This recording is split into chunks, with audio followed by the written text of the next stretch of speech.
Hello and welcome to Getting the Answers. Today's topic is the founding fathers of the United States. I'm Anavultus, and with me today is my wonderful co-host. Wyatt, yeah, no. Wyatt, the breakdown with Berckenhoff or the breakdown with WB. And this is a very interesting and somewhat complex question because, as we were mentioning before we started, there's a lot of different ways we could go when talking about the founding fathers. Indeed, there's a lot of different directions people can go in regards to various elements. And of course, I'd like to first of all start out with explaining exactly what the founding fathers are. I haven't looked at the analytics and demographics of who watches our show, but I suspect that while there's probably a lot of Americans, there's probably a lot of people who aren't Americans. So it makes sense to define exactly who the founding fathers are in order to get an understanding of where exactly it is that we're going to be going in this conversation. So, anyway, the founding fathers, for those of you who are unaware, are some politicians, theoreticians, philosophers, military leaders, etc., who were involved in the founding of the United States of America.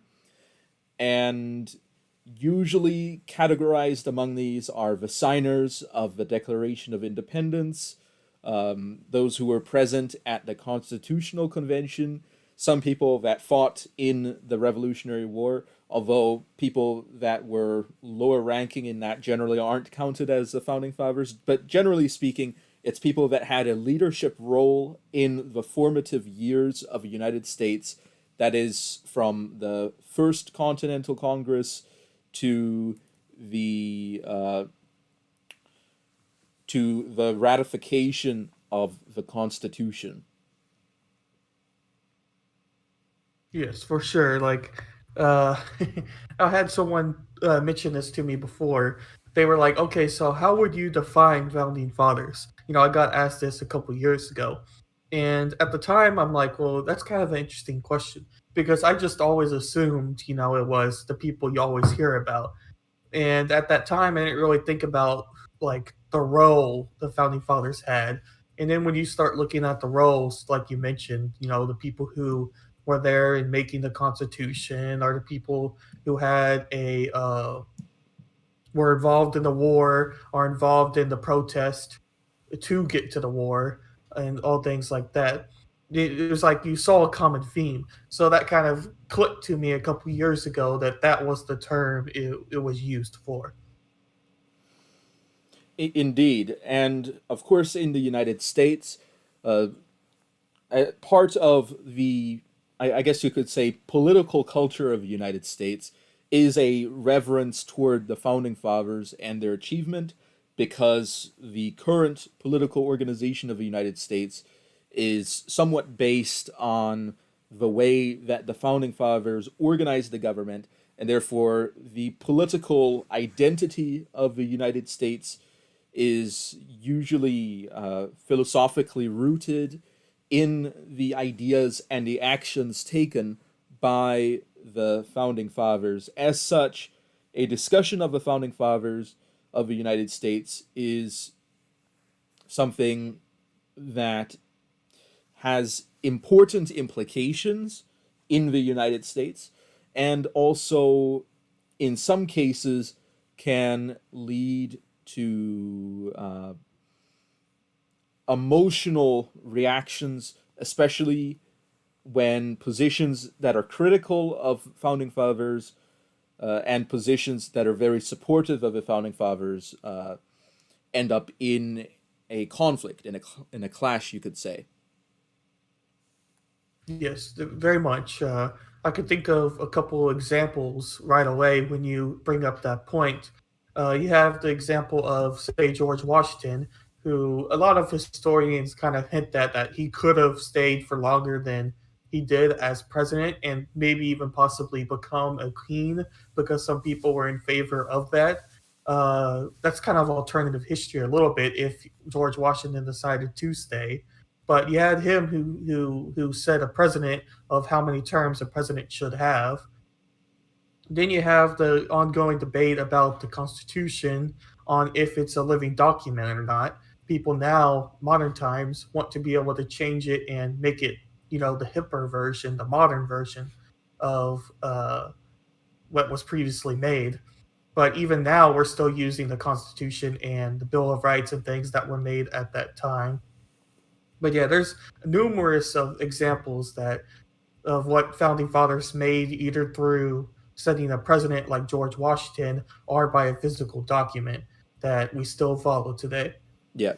And speaking of the kingship of Washington and also of the flexibility of the Constitution, I think that that's a good segue into talking a little bit about Alexander Hamilton, who was a central figure in the Federalist movement, which was opposed by the anti Federalist movement. Alexander Hamilton, for some period of time, had an idea that the United States perhaps should be a monarchy, although he ended up moving away from that idea later on.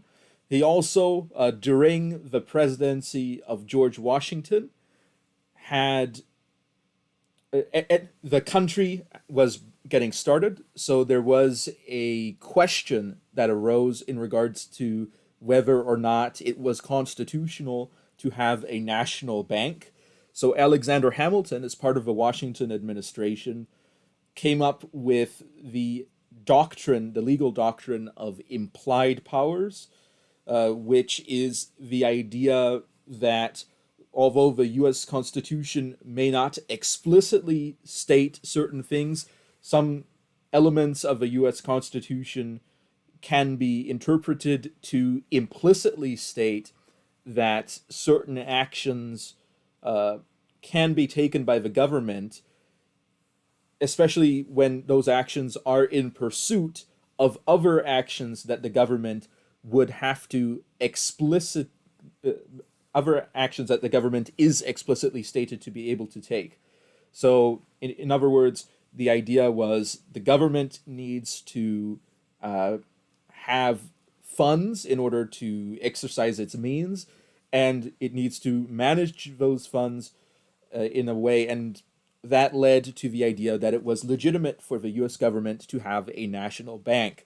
Now, of course, there's debates as to whether or not having a national bank would be the best way to run things.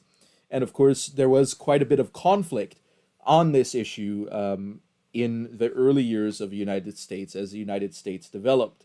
However, it is worth noting that Alexander Hamilton was the one that had developed this doctrine of implied powers. And at the time, he considered it to be something that was necessary in order for the government to function. And of course, theoretically speaking, later on, people could have made a constitutional amendment that was more explicit as to how the government should operate its finances, but simply that didn't happen. But it could have happened. And I suppose that under his model, that would have been a legitimate alternative to the use of implied powers, would be by explicitly saying things are allowable or disallowable. Hmm.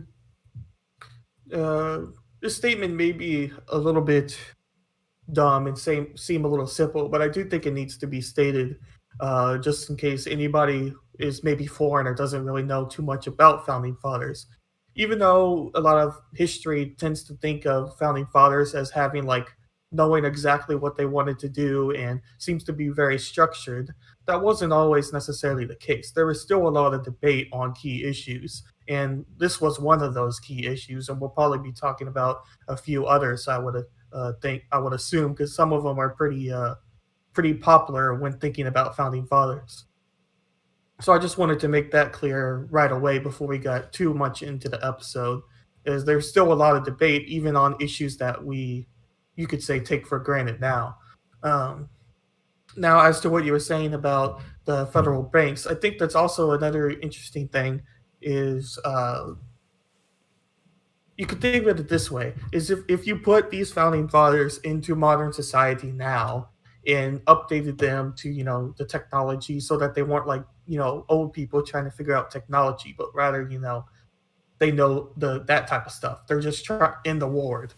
They're just a mini me, or whatever you want to say, or not really mini me, but you get what I'm saying. Anyway, and you would tell them about these issues, such as like the banking system we have now. I don't necessarily think that they would be too happy with the way it's become. So what I mean by that is, although Alexander Hamilton created the bank and became the first treasurer of it under George Washington, if I believe, yeah, George Washington, uh, I don't necessarily think that he intended the bank to become the way it is now. Well, that's true in a way. I would say that his intentions, although they might not be fully known because they're in his mind, his intentions can be seen through what he wrote. For example, he wrote some of the Federalist Papers Mhm. and other things relating to that. But this also gets into another issue, and that is a lot of people, especially in the United States, have a misconception that the founding fathers had a coherent vision of what the United States should be, when in fact they were very divided on how they wanted to run the country, how they wanted the country to develop, what they saw as the ideal result of their government. And as such, it is worth saying that they didn't have everything figured out. They didn't have everything compromised out. They didn't have a full consensus on everything that they wanted. So you do end up, for example, the Federalists and the Anti Federalists, the people that were in favor of having a monarchy, the people that wanted a republic, and earlier than that, many of the people that went to the First Continental Congress were actually very much opposed to the actions that the Continental Congress eventually would end up taking when they first went there. However, it was a smaller group of people that were more radical, as opposed to the moderate position, that did push the Continental Congress into accepting the Continental Association, which led to a full on boycott of British goods and eventually led to a somewhat centralized control measure of the types of economic activity people were allowed to take, what people were allowed to wear at funerals, people eventually having to sign loyalty oaths and things like that. Things that later on uh, people would say went against the idea of what the United States should be, at that time was considered a politically necessary measure in order to organize the colonies and to enforce a boycott. So in that sense, we what we see is that one side managed to gain a dominance and influence the other side. And although there was pushback against the idea, they ended up compromising in favor of that one side. And we see that again and again later on in history, Mhm. throughout the development of the United States as a country from the 1770s to the 1780s to the 1790s until we reach a point where the United States is fully formed. So, in that sense, the founding fathers were very divided on what they should do, what was a legitimate means of action, and what was an illegitimate means of action. For example, a lot of people, a lot of moderates in the colonies were very much opposed to things like the Boston Tea Party and the Gaspé affair with the ship that they had burned.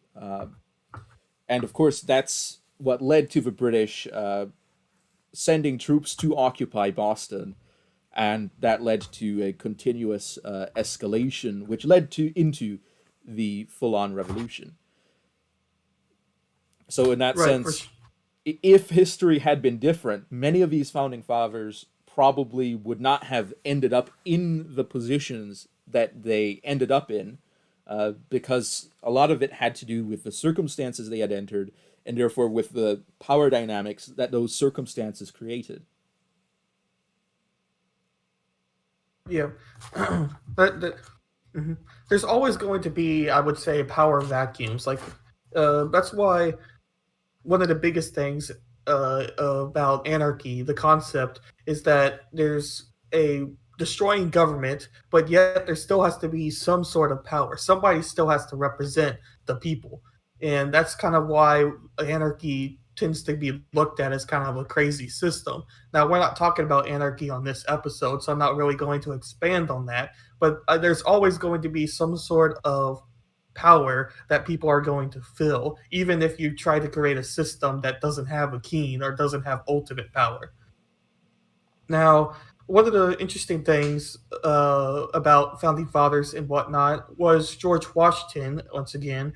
He was very much a fan of not having political parties. And it was kind of interesting what he said about not forming political parties. And I think we see it today, and we saw it even just after George Washington, about how divided people can be and how people tend to go into almost like tribalism and support just their party and believe everything. And even early signs of like people just being stuck in certain parties. Now, not at the very start, I would say. That's a little bit later than when George Washington, gave up presidency because he got unanimously voted and whatnot. So it wasn't like there was much debate there. But I still think he saw a future where that happened, and I don't think it took very long for that to start happening. About the Boston Tea Party, I was reading something about Samuel Adams, and you may think that what they said about him wasn't exactly accurate, but I thought it was kind of a funny characteristic of the type of person Samuel Adams was. So basically, what this person said in their post, where they were ranking founding fathers, and they ranked Samuel Adams at like 4, 3, or whatever it was. But long story short, they were basically like Samuel Adams was not the smartest man, but he was the type of person to get a revolution started. So basically, what they were saying in their paragraph, just summarize it, was that he was smart to see change and he wanted change, but he was dumb enough to pursue it. Because at the time, the British Empire was pretty big. And I thought that was kind of funny because it does tend to take somebody who's willing to risk it to start a revolution and to start a movement. And Samuel Adams was that type of person. And he was believed to be probably the person that planned the Boston Tea Party. Nobody knows that for sure, I don't believe. But a lot of people, historians and whatnot, speculate that he probably was the one who planned it. Yes, Samuel Adams certainly, among the founding fathers, is considered to be um, one of the more one of the ones that's more on the vanguard of a revolution, in the sense that he was very well involved in events in Massachusetts, where a lot of more heavily, I guess you could call them, patriot movements were operating. When Samuel Adams went to Continental Congress, he had a very close and active communication link with his home state, which allowed uh, communication to occur between the First Continental Congress and Massachusetts very rapidly, which allowed them to have an advantage over other colonies that had a slower period of deliberation. And Samuel Adams also placed himself in the committees of correspondence, which allowed him to share information which he preferred and his perspective on events with the colonies over perhaps the more moderate perspectives. He was big in the Continental Association that I had mentioned earlier. So he's certainly on that side of things when it concerns that. And of course, another important element was diplomacy. Some of the founding fathers were heavily involved in diplomacy.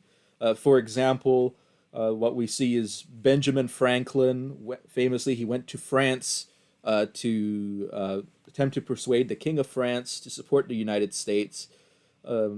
Although he also was having a bit of fun on the side as well, Yeah, as that's what he I is was known to laughing have. at there. Yeah, Benjamin Franklin also famous for a large number of different things he did. He was an inventor.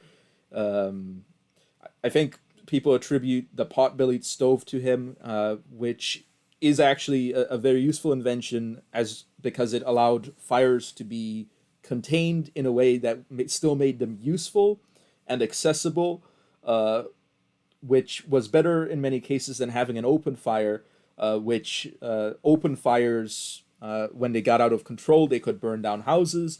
And very many women in those days died due to fires occurring in their homes.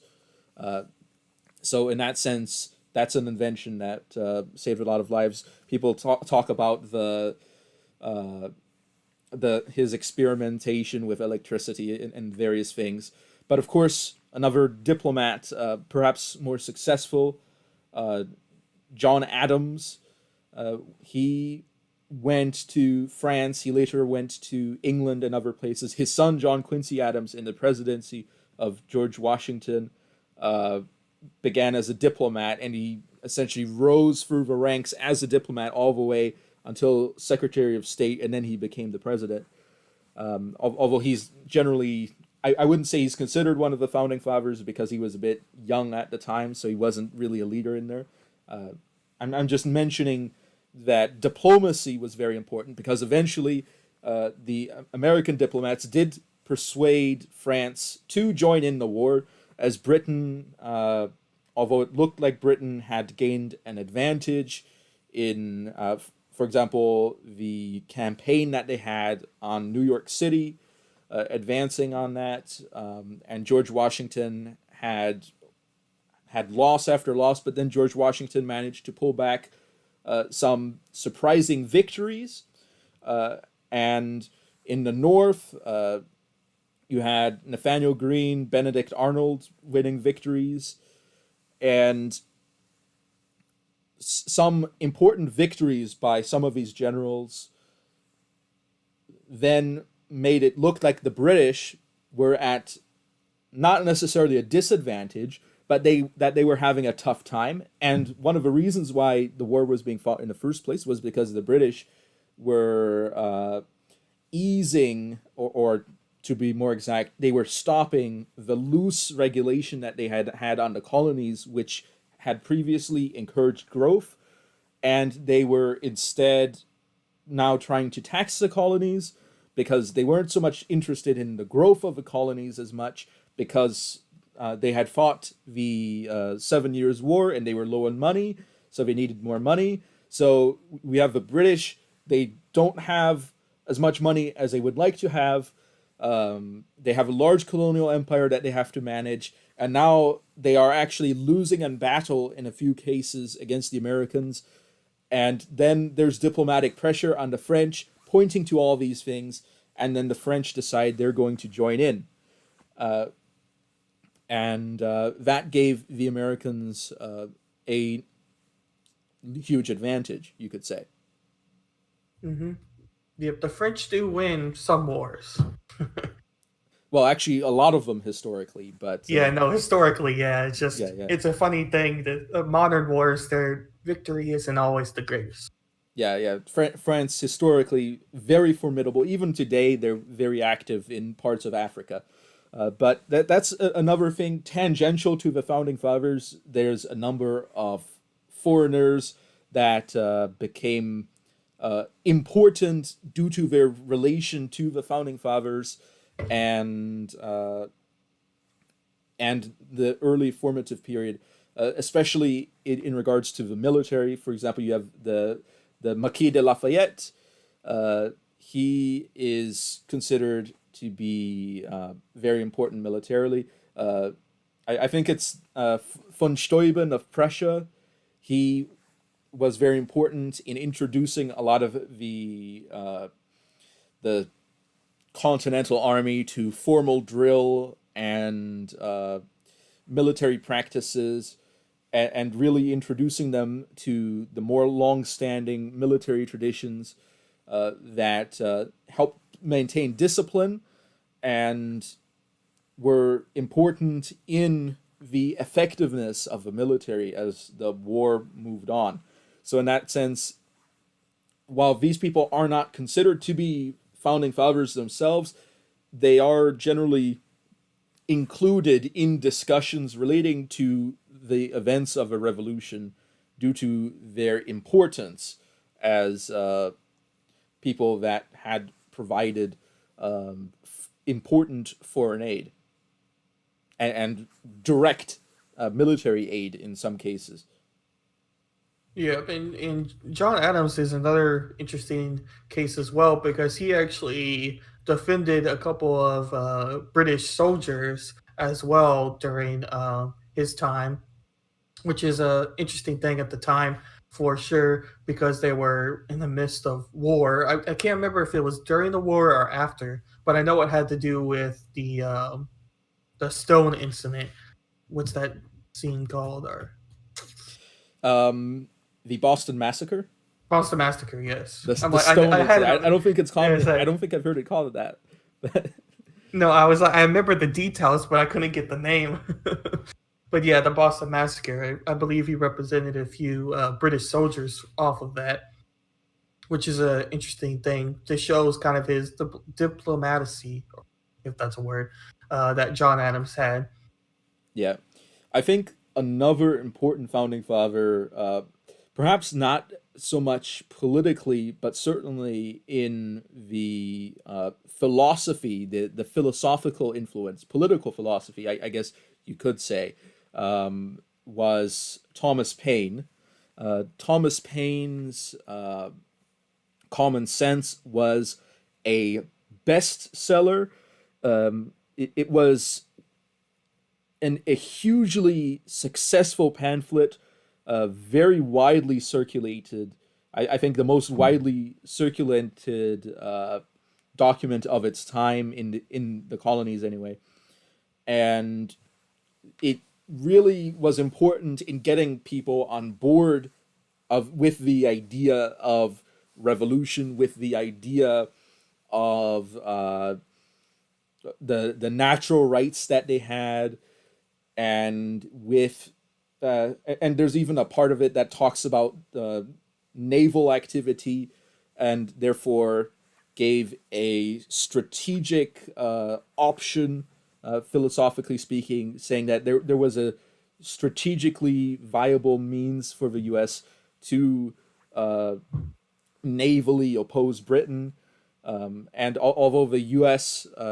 In that time, the colonies and their privateers did not directly attempt to attack the British fleets, there's a lot of privateering activity, a lot of disruption, some opportunist attacks, and then there's even raids on the British Isles, as we see with people like I think it's John Paul Jones.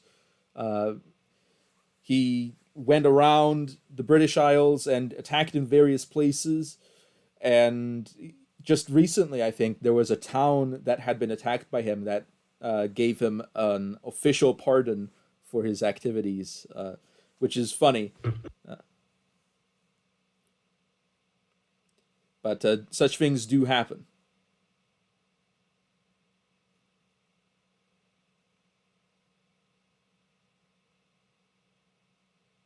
Of course, Thomas Paine was later very important uh, in expounding certain other ideas.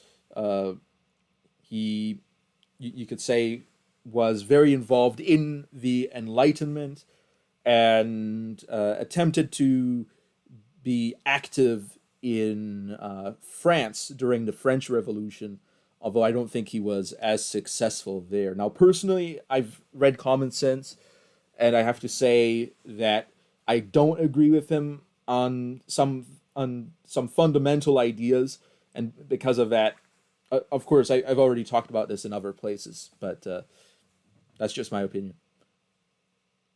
Yeah, I don't really know too much about Thomas Paine, but I do know that he was credited in a large part for kind of sparking a more of a movement. There was already discussions, but more of like the average folk getting involved, I guess you could say.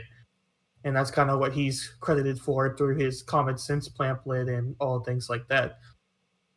But I don't know too much about what else he did besides just the common sense pamphlet for Thomas Paine.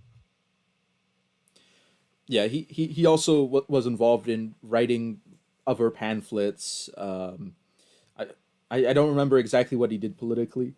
However, he wrote some books, and later on, some of his later works were actually disliked because there was a tension among the founding fathers as the country was forming after the revolution had concluded, where some of them, such as the Federalists, were in favor of normalizing relations with Britain in the sense of making a long-standing peace with Britain, close economic ties, and trying to work together, whereas the more radical elements, the anti-federalists, later Republicans, also called Democratic Republicans, uh, were in some ways opposed to Britain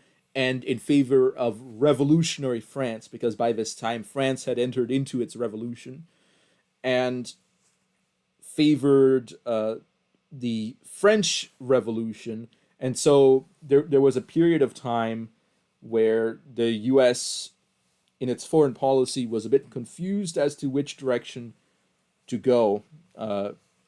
And that, of course, is another example of disagreements among the founding fathers as to which way the country should go as its foreign policy develops, whether they should normalize with Britain and have a good relation, or whether they should favor revolutions in other countries in many cases.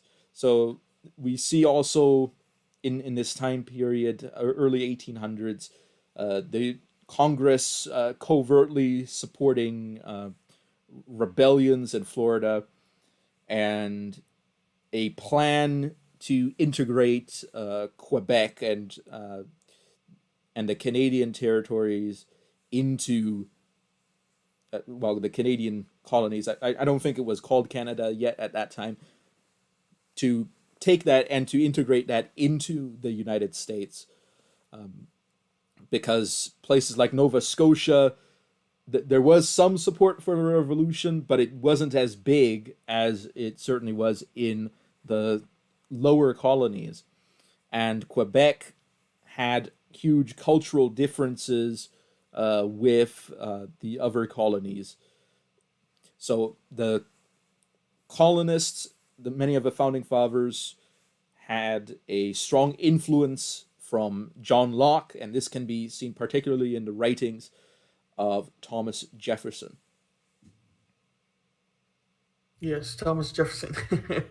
He's a interesting founding father to me because you either have people that ultimately really like Thomas Jefferson or ultimately really dislike Thomas Jefferson, and I think there are several reasons why that is, but uh, the most important one is probably the stance on slavery. Like many founding fathers get blamed for, because he wasn't necessarily super well on what he said about slavery.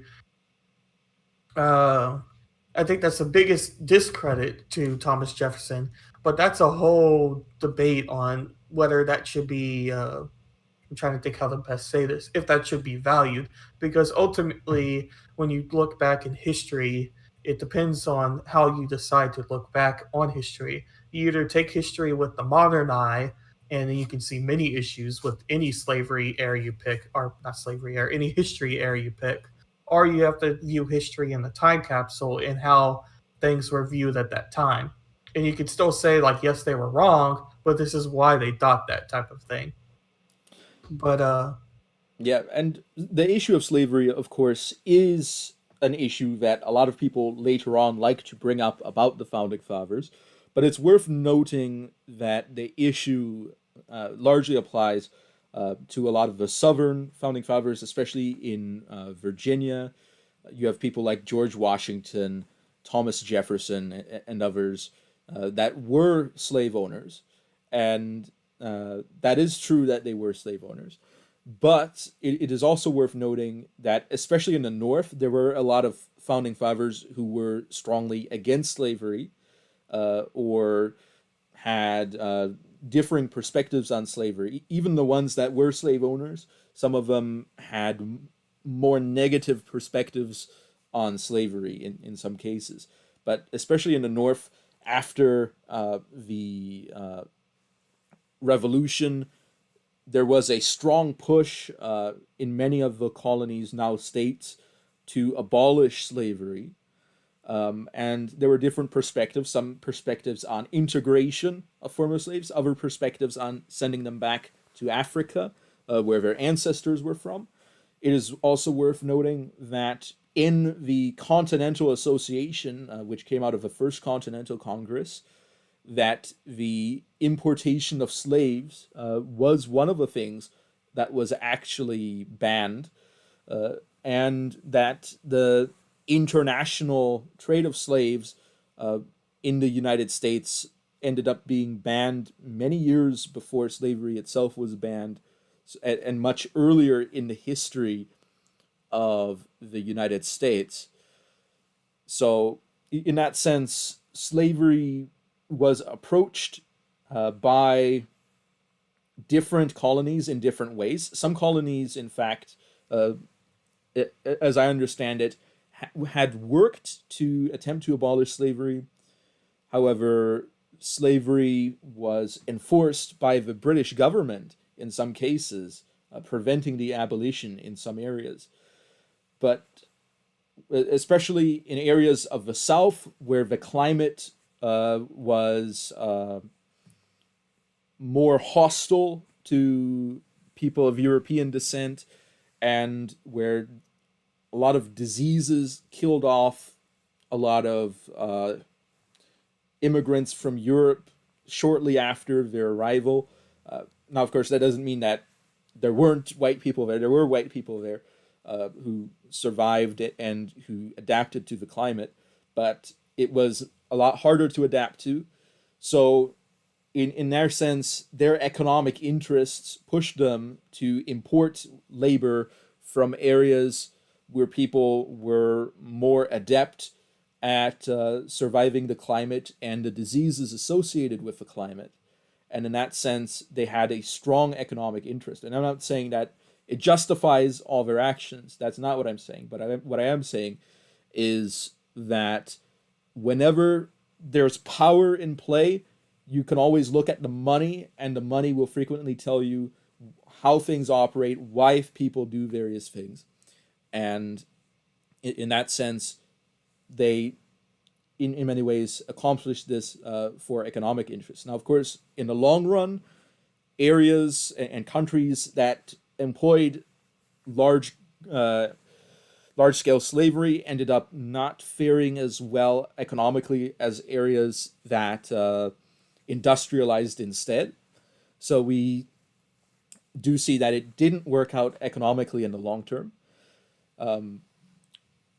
But as far as it concerned the eventual constitutional convention, slavery did become a major issue, not because the people that were in favor of abolition had any pretense that they would be able to abolish it, as they knew that it was economically important to the South, but the question came about over representation, whether slaves should count in the census for the apportionment of congressional seats in the House of Representatives, which is based on population. Because slaves, the South would argue that slaves are people that are living in those states and that therefore they should be counted. Whereas in the North, they would say, well, they're not free people, so they're not really people that are being represented by the government, and therefore they should not be counted. And as such, what they ended up doing is what's called the Three-Fifths Compromise, which is that slaves count for three-fifths when it concerns the apportionment of congressional seats. Right. Yep. That was the whole. Yeah. I would say the only thing to mention on this, and I think you did a pretty good job as well. But even the people who were had slaves themselves, like George Washington, Thomas Jefferson, and a few others who are founding fathers, there seemed to be a common theme between many of them when you look at like what they said about it. That they ultimately viewed having slaves as giving them a better opportunity, even though they were the slave owner. At least a lot of them appeared to be that way. There was a few founding fathers you could say that had a little bit more extreme thoughts on slavery and probably didn't view them as equal. I would say, but that's hard. It's hard to say for certainty with everything. But I just wanted to also say that. So there seemed to be a lot of conflict even between founding fathers who owned slaves and maybe supported slavery. There still seemed to be a conflict of how to best do it, and I think you kind of explained that process well as well. Because I don't think it's as dark as many people make it out to be. Because you can find YouTube videos or articles about mostly Thomas Jefferson, because I think he's the most well known slave owner outside of Washington. But I don't really see too many things against Washington for it. Uh, but anyway, long story short, you see a lot of things about Thomas Jefferson in particular about him owning slaves and being like super harsh criticism to him. But I've read a lot of quotes about from Thomas Jefferson about ownership of slaves and his viewpoint on it, and I don't really see that he was like all out for slavery. If I'm making any sense there, I think he still had conflict himself with how to best do it. Yeah, and of course, this is a very ancient issue. For example, you could go very far back. If you go back into Roman times and before, slavery was an important economic institution, and so abolishing it would essentially put you at such a huge disadvantage that it wouldn't be worth it. So, in that sense, in those days, slavery was treated somewhat differently. Now, of course, as the years went by, Christianity became, at least culturally, in some ways, dominant, and that led to an opposition of slavery among Christians, and that's what we see in the Middle Ages, where slavery in especially Western Europe became less common as time passed, and eventually even serfdom began to decline in the late Middle Ages. But what we see is, as I said, as various areas were settled that were cultivatable for cash crops, but that were hospitable to people that were not as resistant to diseases that entered those areas, and also people that were in some ways expensive labor, it became there arose an economic pressure to utilize the existing institution of slavery in areas such as West Africa, and to take that and to transfer it into the United States. And early on, the excuse people made was that these people aren't Christians, so they're not our brothers, so it's okay. Later on, it took up a more racial view. However, some people pretend anachronistically that it was always about race when in fact it wasn't, or they look at it as something that is the most worst thing anybody could ever do. In which case, you could say that there probably were a lot of mistakes people made. Uh, there's probably a lot of things that I can criticize slave owners over, but I think there it's also I don't take a an idea of progress that the world has gotten better in a sense, because I can look at people today and there's things that I can criticize people over today that I think are in some cases worse than slavery. Uh, Not to mention that slavery still exists today in many parts of the world, and by the numbers, there's probably more people enslaved today than there were at the peak of the transatlantic slave trade.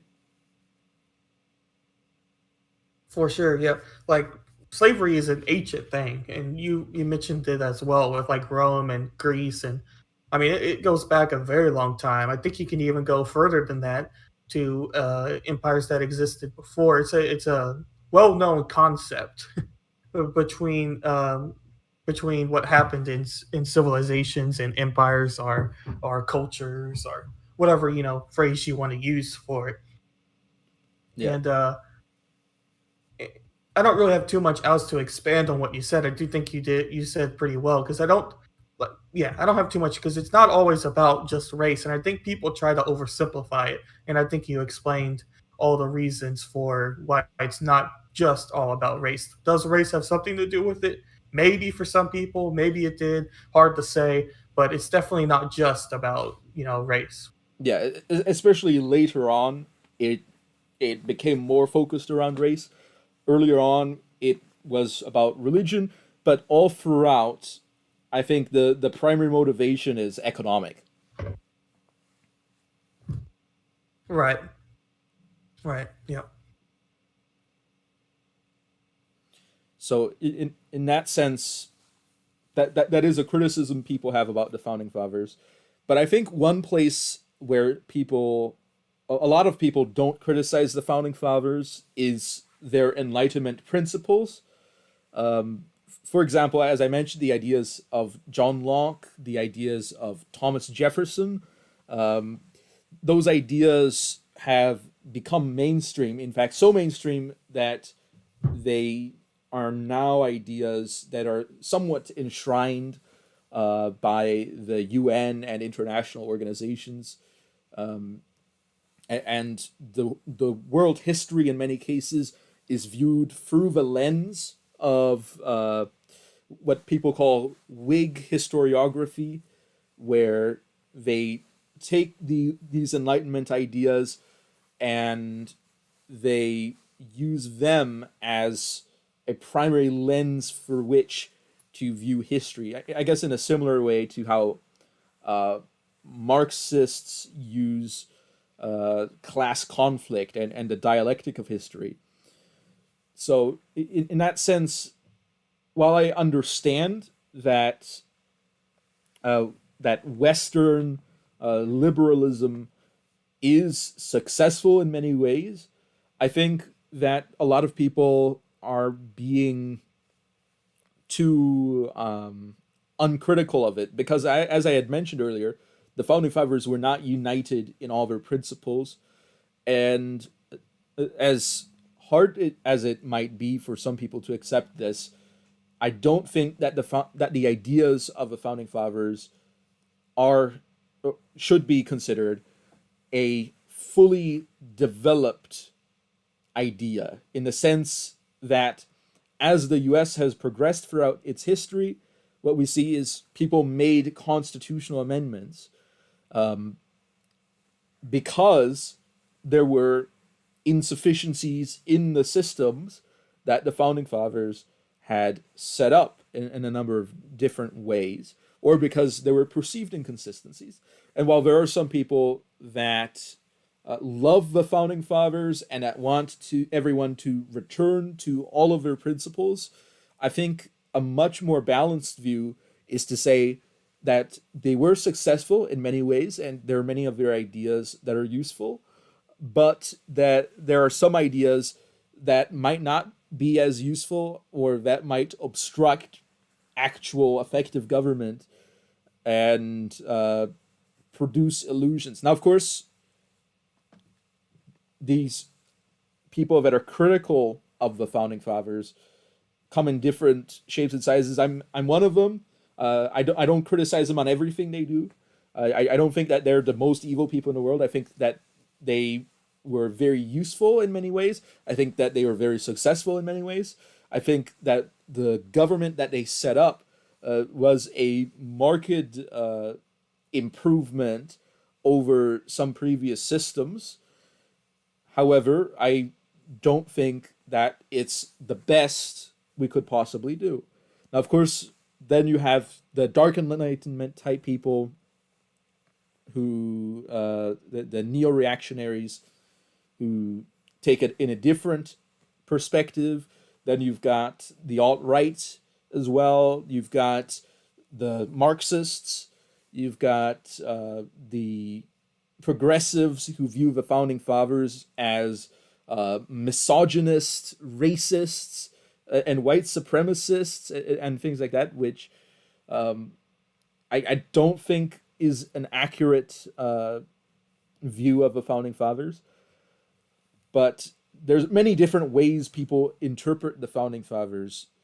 But I think that it's important to not take a perspective that pigeonholes them into one position or into being either purely good or purely bad, because I don't think that that's simply a balanced perspective to take.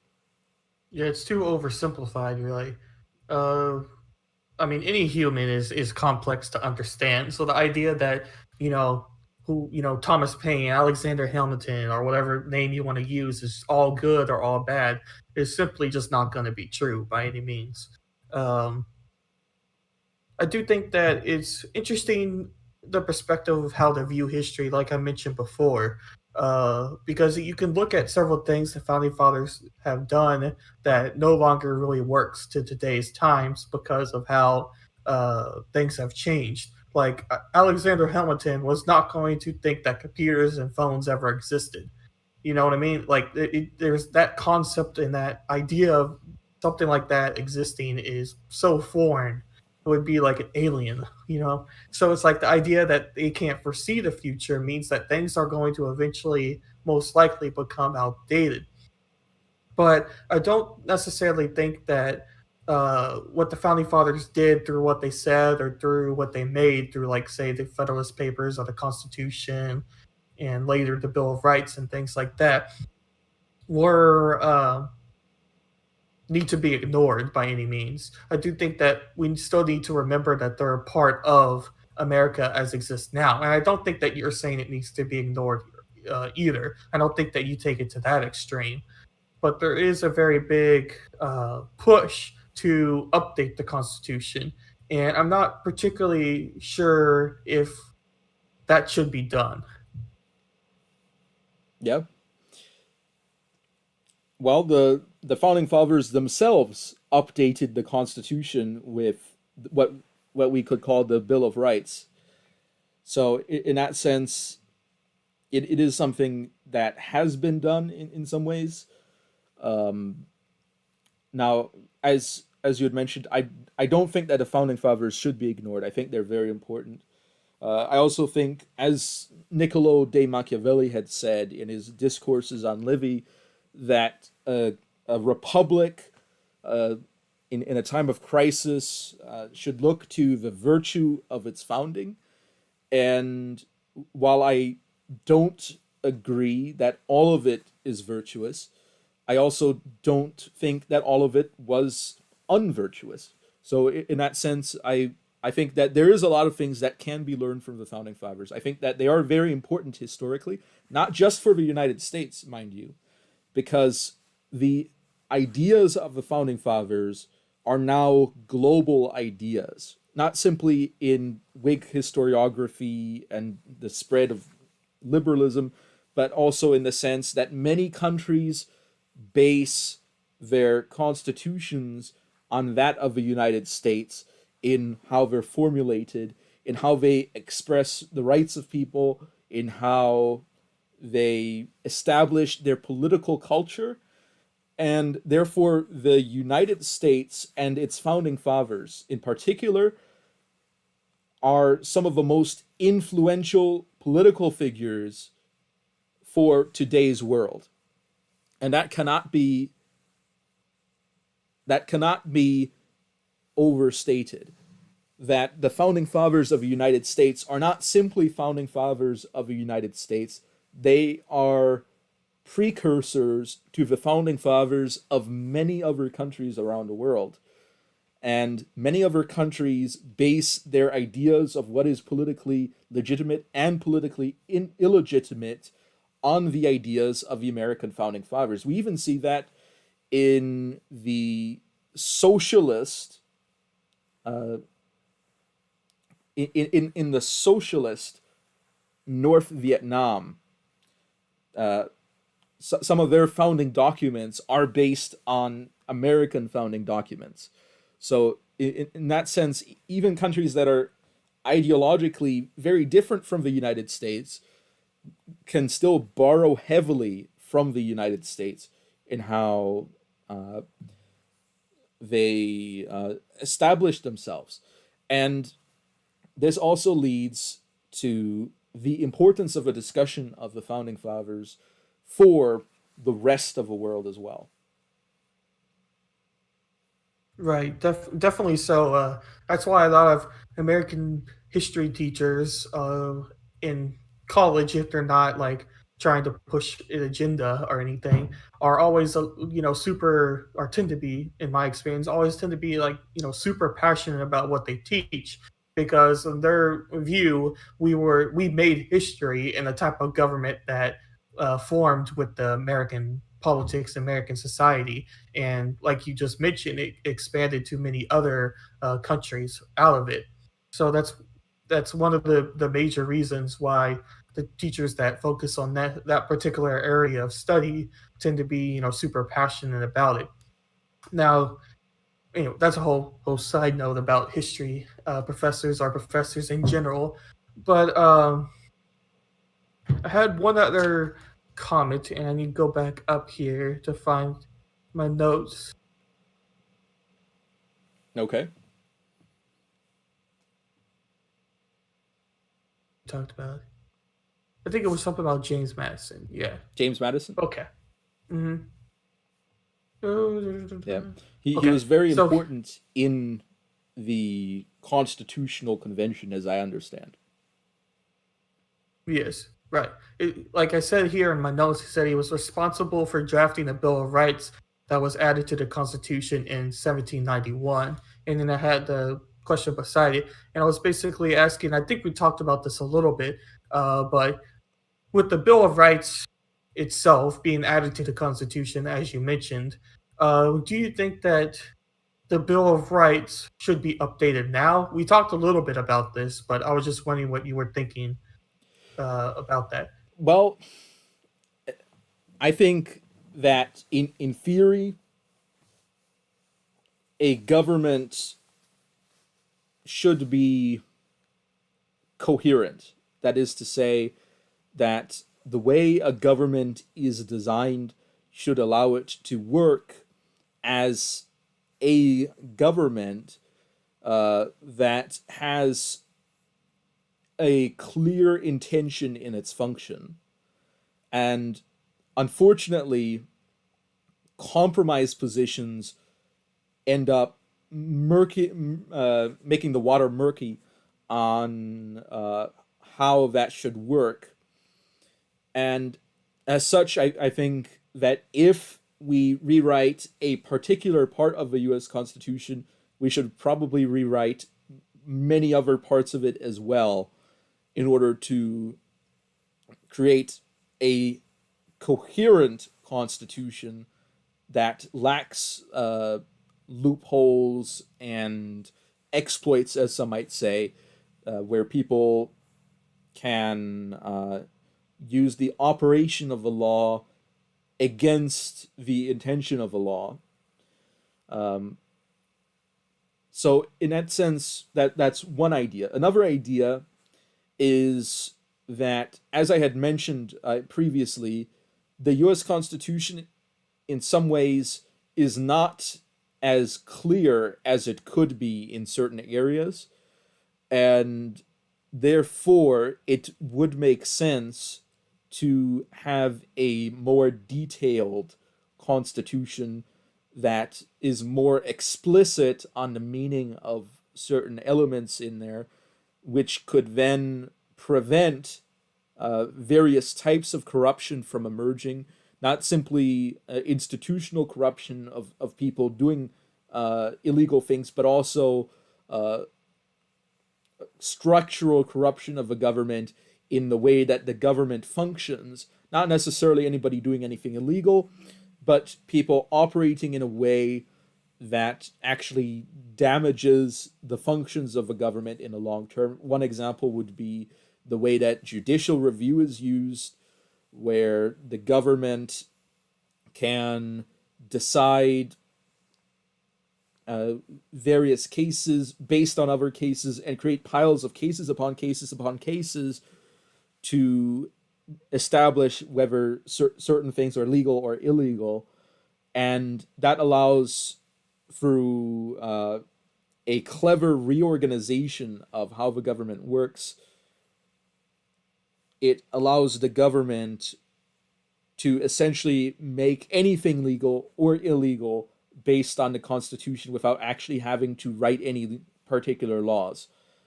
And, well, I don't think that they're intentionally trying to shift the laws in certain ways. There certainly are activist groups that would like for certain things to be legal, and so they constantly try to put forward legal cases for the government to decide in hopes that one day the judges will side with them on their opinion. And I don't think that that's a good way to run a country, to be honest.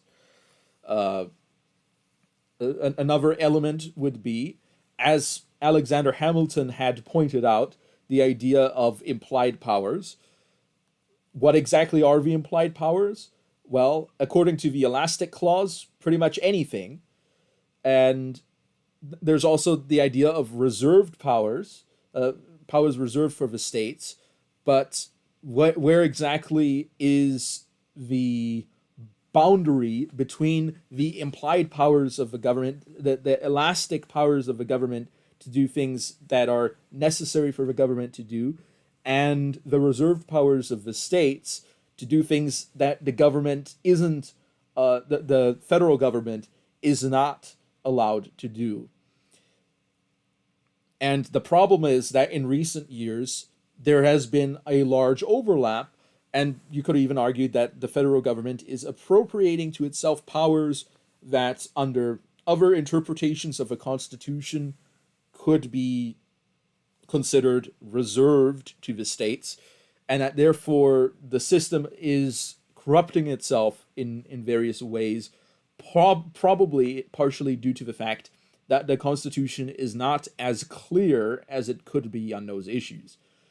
So in that sense, I think that not changing anything about the Constitution at all is a plan that will eventually lead to the destruction of the American political system.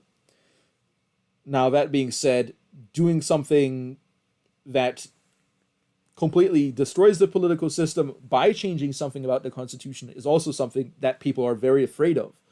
And nevertheless, it is worth noting that the balance that was arrived by the compromises that were made at the Constitutional Convention were functional balances, but they could just as easily have been dysfunctional balances.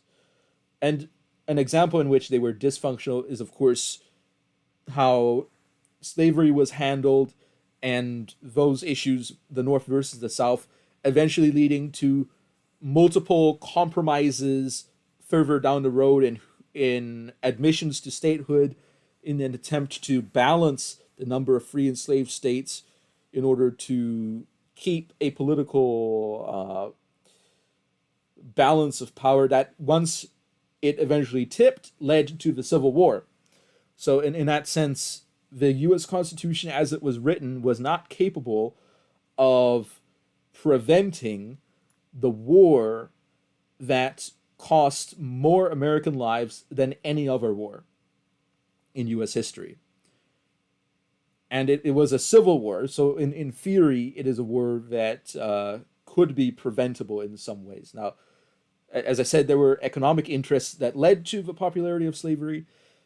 There's probably other ways that the U.S. could have abolished slavery. For example, Brazil had a slow method of abolishing slavery that went on different levels over different generations that was not as violent in the same way as the U.S. Civil War was. But my point is that then there's countries like France in the French Revolution, and they established a government, and they made compromises as they established a government, but ultimately those compromises didn't hold, and France is still today in a period where it hasn't had a single constitution for more than 100 years, or for more than several decades even. And nowadays, just recently, there was a letter sent by former generals and serving military officers and soldiers that said that if the French government didn't get their act together in regards to certain things, that there should be a military coup. So in that sense, we see a government that where the compromises were unsuccessful, and we can compare that to a government where the compromises were more successful, but still had some failings in between. So in that sense, it's hard to build a successful government, especially if you don't have a single unified vision on what that government should be. And I think that the founders of the United States, the founding fathers, did a very good job with what they had. Right, for sure. I definitely see what you're saying there. I do think if it were to be done, it would have to be done very carefully and have to be yeah, it have to be done very carefully because if one side were to be total in charge or at least a little bit more in charge, you could have people saying that they're not going to get represented. So I think it could lead to a major problems if, say, like they made a constitutional convention or something where they were going to completely rewrite the Constitution or at least update a large part of the Constitution and whatnot. I think that that would, depending on what happens, could be a very bad thing. Um, but I definitely see what you're saying about your theories and your reasons for it. And I don't necessarily think that you're wrong. I would have to think about that idea and probably have to get back to you on comments about it. But right now, I don't necessarily see any problems necessarily with it. I just more think about how the process would have to be done now, Yeah. and that's where I think you can run into some problems. Because as I mentioned, there's many countries around the world that have their political system in some way based on the United States, and based on the ideas of the American founding fathers, but also very many of those countries failed in their mission, failed in becoming stable countries, failed in becoming successful countries. So in that sense, what we see is a system that worked under its circumstances, that was successful, but that in different circumstances was not as successful, and therefore it can be argued its adaptability in some cases can be questionable.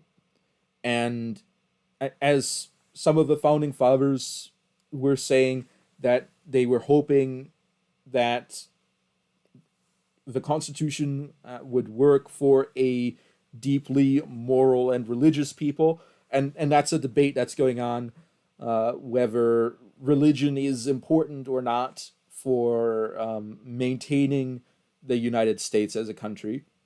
And some people are in favor, some people are against. Do I think it's the most important debate to be had about the Constitution? No, I think that there's some structural elements in the Constitution that will become strained as time passes, and that those are obvious places where it should be fixed, that don't require you to necessarily come to a worldview agreement with someone else to understand that there's a problem. But as I said earlier, the founding fathers did a remarkable job with what they had. I mean, it is amazing to think that it's gone, what, more than 200 years now, of having a Constitution Bill of Rights that we still use. Like, that is a very long time to have a document that the government still refers to and still operates within. So you know that they did a pretty well job forming something that lasts that long. Now you could argue that every country has something maybe similar to what the United States did with the Constitution and things like that. But either way, it's impressive that a document can last that long. Yeah. I mean, I had a relative call me from Europe who was saying that the Constitution, it's ancient. It, it's ancient, and that there's serious needs for reforms and various things. But then again, I would probably prefer it over most of the things I see in Europe, anyways. So Right, right. yeah, so I don't know if that would be a market improvement if the U.S. were to copy Europe in its political system. I don't think it would be, but I do think that reforms are needed. I just don't think that what we currently are seeing in any way is the types of reforms that we would want. Right, definitely. Yeah, that's why I keep going back to like how would that happen in today's society trying to change the constitution? And ultimately, I don't know if you would get the results you're really looking for from a uh, a knowledge based scenario, or from like what you're seeking to have happen, if that makes sense. Indeed. So anyway, I think that it's about time for us to wrap up. So my final perspective on the founding fathers is that they did a lot of good with what they had. That there are legitimate points of criticism on the founding fathers. That it's important to understand that they had different and conflicting perspectives, and that the country that they built was built out of compromises between those perspectives. And that's my perspective. What's your perspective? My perspective is that once again, the founding fathers didn't always agree with each other, which I think is an important distinction that needs to be made. Because, as I said at the beginning, a lot of people I think view founding fathers as agreeing on everything, and that's why they were able to get a constitution done. But that's not really the case.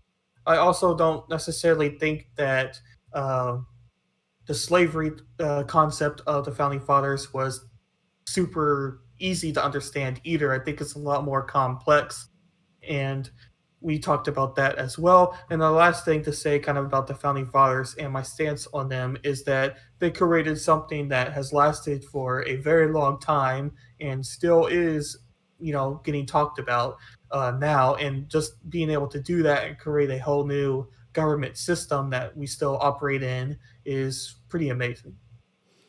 Indeed. So anyway, as a closing here, I'd like to say thank you all for watching. If you have any particular questions or you'd like us to talk about a particular topic, even if it's related to the founding fathers in some way, feel free to tell us in the comments section below. After the video goes on YouTube, because the live chat will be closed down, so we'll have the comments section open. Next week, of course, the show will be on Mr. Berckenhoff's channel here. Feel free to look at it there.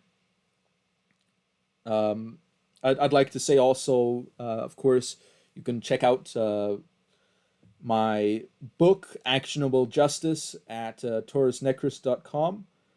It's available there in print. You can also check it out as an ebook on Amazon Kindle. On Saturday, currently scheduled for 4 p.m. Eastern Time, I have an interview with Stephen Ignoramus on the situation where he is now being told that he's not allowed to have an open bank account. So anyway, over to you. Any final words? Yes, just one thing. Definitely check out Steven's channel and definitely your interview with him. He's a pretty funny guy if you're into comedy with politics. And he also is relatively smart, even though he likes to present himself as not being smart. But anyway, and also make sure to go to the breakdown with Berckenhoff if you're interested in any of my YouTube videos, or the breakdown with WB, and that's where you can find all of my live streams when we go live next Thursday and whatnot. Yes, so thank you all for watching, our beautiful audience, and we will be seeing you all next week.